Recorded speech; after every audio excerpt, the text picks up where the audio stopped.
Good morning dear student. आज की इस वीडियो में हम एनसीईआरटी का जो 8th चैप्टर है जिसका नाम है इंट्रोडक्शन ऑफ ट्रिग्नोमेट्री। ये चैप्टर बहुत ही इंटरेस्टिंग चैप्टर भी है और ये हमारे माइंड को डेवलप करने वाला चैप्टर भी है। ये जो चैप्टर है इंट्रोडक्शन ऑफ ट्रिग्नोमेट्री, तो यहां पे शब्द आता है ट्रिग्नोमेट्री। अब ये जो ट्रिग्नोमेट्री है वो 3 शब्द से मिलकर बना हुआ है। ट्राई प्लस गोन प्लस कितना हो गया मैट्री। ट्राई मीन्स होता है 3, गोन्स मीन्स हो गया साइड और मैट्री मीन्स होता है मेजरमेंट।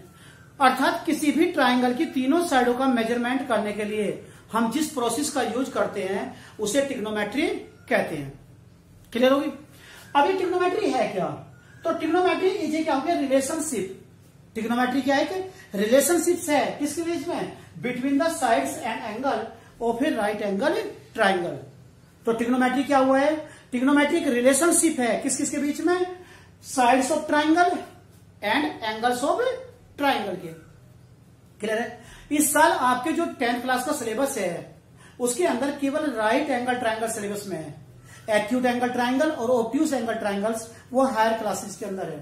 तो हमने एक राइट एंगल ट्राइंगल बनाया ABC। क्लियर होगी। और इसमें जो एंगल B है वो कितने डिग्री का है, 90 डिग्री। अब यहां पे जो AB साइड से है ये क्या है, side opposite of angle C। Angle C के जो अपोजिट साइड से है वो साइड कौन सी होगी हमारी, AB। और जो BC है वो क्या होगी, side opposite of angle A। ये जो BC साइड्स है इसका दूसरा नाम है adjacent sides of angle C। और जो ये हमारी AB साइड्स है इसका नाम क्या है दूसरा, adjacent sides of angle A। और जो AC है वो क्या है, हाइपोटेनियस है। क्लियर होगी। अब इसके बाद में आती है ट्रिग्नोमेट्रिक रेशियो के बारे में बात कि ट्रिग्नोमेट्रिक रेशियो क्या होते हैं। ट्रिग्नोमेट्रिक जो रेशियो होते हैं are the ratio of the क्या हो गया sides of a right angle triangle is called trigonometric ratio. तो ट्रिग्नोमेट्रिक रेशियो क्या होंगे, ये रेशियो है of the sides of a क्या हो गया right angle triangle is called trigonometric ratio. तो यहां पे जो ट्रिग्नोमेट्रिक रेशियो है वो 6 ट्रिग्नोमेट्रिक रेशियो है। पहला ट्रिग्नोमेट्रिक रेशियो जो है वो है साइन थीटा। सेकंड जो ट्रिग्नोमेट्रिक रेशियो है वो है कोस थीटा। फिर इसके बाद में आता है tan theta, cot theta, sec theta और जो है कोसेक थीटा। अब उन्हीं ट्रिग्नोमेट्रिक रेशियो के बारे में हम थोड़ा सा स्टडी करते हैं। तो सबसे पहले हमारा जो ट्रिग्नोमेट्रिक रेशियो होता है वो होता है साइन थीटा। और साइन थीटा जो बराबर होता है, साइन थीटा इक्वल होता है, ये बराबर क्या होता है, perpendicular upon hypotenuse. Sine theta का बराबर होता है परपेंडिकुलर अपॉन क्या होता है, हाइपोटेनियस। अब ये जो परपेंडिकुलर साइड्स कौन सी है, AB। तो ये किसके बराबर आ गया, AB अपॉन कितना हो गया, AC के। जो कोस थीटा होता है, कोस थीटा किसके बराबर होता है, बेस के। कोस थीटा का बराबर हो गया बेस अपॉन क्या हो गया, हाइपोटेनियस। क्लियर होगी। और ये इक्वल हो गया, बेस क्या हमारा इसके पास में, BC अपॉन AC। थर्ड जो ट्रिग्नोमेट्रिक वैल्यू है वो है टेन थीटा। और टेन थीटा बराबर होता है परपेंडिकुलर अपॉन बेस। ये हो गया परपेंडिकुलर अपॉन बेस। अब परपेंडिकुलर कौन साइड्स होगी इसकी, AB अपॉन BC। नेक्स्ट आता है कोट थीटा। कोट थीटा बराबर होता है base upon perpendicular, base upon perpendicular. अब यहां पे बेस कौन सा हो गया इसका, अब यहां पे जो बेस है वो कितना हो गया, BC। और परपेंडिकुलर कितना हो गया, AB। कोट थीटा बराबर हो गया बेस अपॉन परपेंडिकुलर, तो बेस क्या आ गया, BC। और जो परपेंडिकुलर हो गया वो कितना हो गया यहाँ पे, AB। नेक्स्ट है हमारा सेक थीटा। सेक थीटा बराबर होता है हाइपोटेनियस अपॉन बेस। तो सेक थीटा का बराबर हो गया हाइपोटेनियस अपॉन कितना हो गया, बेस। और ये इक्वल हो गया, हाइपोटेनियस कौन सी होगी, AC। और जो बेस है, बेस क्या हो गया हमारे पास में, BC। और लास्ट जो ट्रिग्नोमेट्रिक रेशियो है वो है कोसेक थीटा। और कोसेक थीटा बराबर होता है हाइपोटेनियस अपॉन परपेंडिकुलर। ये हो गया हाइपोटेनियस अपॉन कितना हो गया, परपेंडिकुलर। और हाइपोटेनियस यहां पे कितना हो गया, AC। और अपॉन कितना हो गया, परपेंडिकुलर कितना हो गया, AB। परपेंडिकुलर कितना हो गया यहाँ पे ए बी। क्लियर होगी। अब यहाँ पे जो इसको हम सिंपल भाषा में ऐसे भी लिख सकते हैं, ये हो गया, अगर हमें इसको लर्न करना है तो लर्न करने के लिए बड़ा सिंपल है। ये हो गया पाकिस्तान भूखा प्यासा, पाकिस्तान भूखा प्यासा, और ये हो गया हिंदुस्तान हरा भरा। क्लियर होगी। तो ये हमारे पास में जो पहली ट्रिग्नोमेट्रिक वैल्यू होगी वो क्या होगी, ये बन जाएगी। तो sine theta is equal to हो गया, तो ये हमारी पहली वैल्यू होगी, ये दूसरी सेकंड होगी, ये थर्ड होगी, ये फोर्थ होगी, ये फिफ्थ होगी, और ये सिक्स होगी। अब पहली ट्रिग्नोमेट्रिक जो रेशियो है वो क्या है, साइन थीटा। अब साइन थीटा का एक बराबर हो गया परपेंडिकुलर अपॉन हाइपोटेन्यूस। सेकंड जो ट्रिग्नोमेट्रिक रेशियो है वो है कोस थीटा, तो कोस थीटा बराबर हो गया base upon hypotenuse. Third trigonometric value है वो है टेन थीटा, टेन थीटा किसके बराबर हो गया, परपेंडिकुलर अपॉन बेस। जो फोर्थ है वो है कोट थीटा, तो कोट थीटा का एक बराबर हो गया बेस अपॉन परपेंडिकुलर। फिफ्थ जो है हमारे पास में क्या है, सेक थीटा, और सेक थीटा बराबर हो गया हाइपोटेनियस अपॉन बेस। और सिक्स जो ट्रिग्नोमेट्रिक वैल्यू है वो है सेक थीटा, और sec theta is equal to हो गया हाइपोटेनियस अपॉन बेस। और कोसक थीटा बराबर होता है हाइपोटेनियस अपॉन परपेंडिकुलर। अब हम एक क्वेश्चन लेते हैं। क्वेश्चन ये है, in a right angle triangle A B is equal to कितना हो गया, 12 आ गया, B C is equal to हो गया 5, find all the trigonometric ratio of angle A. तो यहां हमारे पास में एक ट्राइंगल हो गया ए बी सी। क्लियर होगी। और यहां पे जो एंगल बी है वो कितने डिग्री हो गया, 90, यानी कि राइट एंगल ट्राइंगल हो गया। ए बी जो है वो 12 है, तो ए बी की जो वैल्यू आ गई कितनी होगी, 12 आ गई, और जो बी सी है इसकी वैल्यू कितनी होगी, 5 आ गई। क्लियर होगी। तो अब हम क्या लेकर चलेंगे, in triangle A B C by Pythagoras theorem. और इसमें हमने कौन सी थ्योरम लगाई है, पाइथागोरस थ्योरम। तो पाइथागोरस थ्योरम क्या कहती है कि एसी का जो स्क्वायर होगा वो इक्वल होगा ए बी का स्क्वायर प्लस कितना हो गया, बी सी का स्क्वायर। क्लियर। तो यहां से क्या हो गया, एसी का जो स्क्वायर होगा वो किसके बराबर होगा, ए बी का स्क्वायर प्लस बी सी का स्क्वायर। अब ये जो एसी का स्क्वायर है ये इक्वल हो गया ए बी की जो वैल्यू है 12 का स्क्वायर है, और प्लस कितना हो गया, 5 का स्क्वायर। एसी का जो स्क्वायर है 12 का स्क्वायर हो गया 144, 12 का स्क्वायर हो गया 25। तो यहां से एसी इज इक्वल टू हो गया 169। एसी का जो स्क्वायर है उसकी वैल्यू कितनी आ गई, 169। Square both side. अब हमने दोनों साइड का जब स्क्वायर रूट किया, और जब स्क्वायर रूट करेंगे तो यहां से क्या आ गया, एसी 169 का जो स्क्वायर होता है वो कितना आ गया, 13। तो एसी की जो वैल्यू आ गई वो कितनी आ गई, 13। क्लियर। तो जो एसी साइड्स है वो कितनी आई हमारे पास में, 13। अब हमें क्या निकालना है, 6 ट्रिग्नोमेट्रिक रेशियो। तो सबसे पहला ट्रिग्नोमेट्रिक जो रेशियो होता है फर्स्ट, वो क्या होता है, साइन थीटा। अब तो यहाँ पे एंगल ए के रेस्पेक्ट में निकाल रहे हैं, तो sine A is equal to हो गया परपेंडिकुलर अपॉन हाइपोटेनियस, तो 5 अपॉन 13। सेकेंड जो ट्रिग्नोमेट्रिक रेशियो होता है वो होता है कोस ए। कोस ए इक्वल टू हो गया बेस अपॉन हाइपोटेनियस, तो बेस कितना हो गया, 12 अपॉन 13।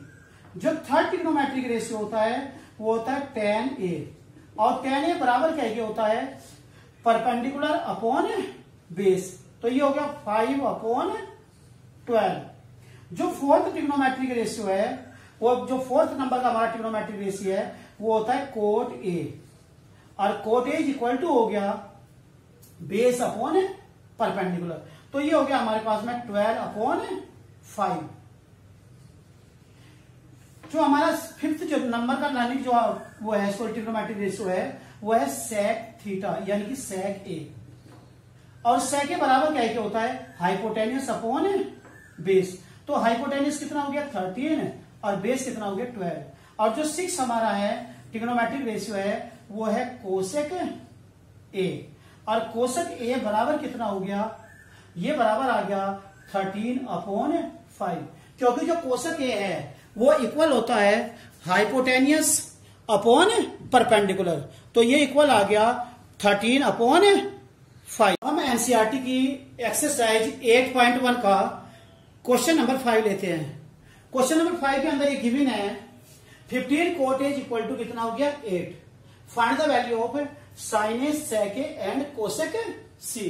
तो हमें किस किस की वैल्यू फाइंड आउट करनी है? साइन ए की वैल्यू फाइंड आउट करनी है, सेक ए की वैल्यू फाइंड आउट करनी है और कोसेक ए की वैल्यू फाइंड आउट करनी है। अब इसका सोल्यूशन देख लेते हैं। तो सोल्यूशन के अंदर सबसे पहले हमें गिवन है 15 कोट ए और ये इक्वल टू कितना हो गया? 8 आ गया।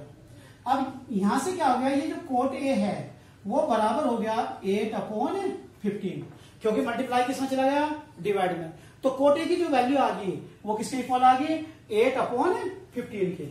क्लियर होगी? और कोट ए जो इक्वल होता है वो किसके इक्वल होता है? Base upon perpendicular.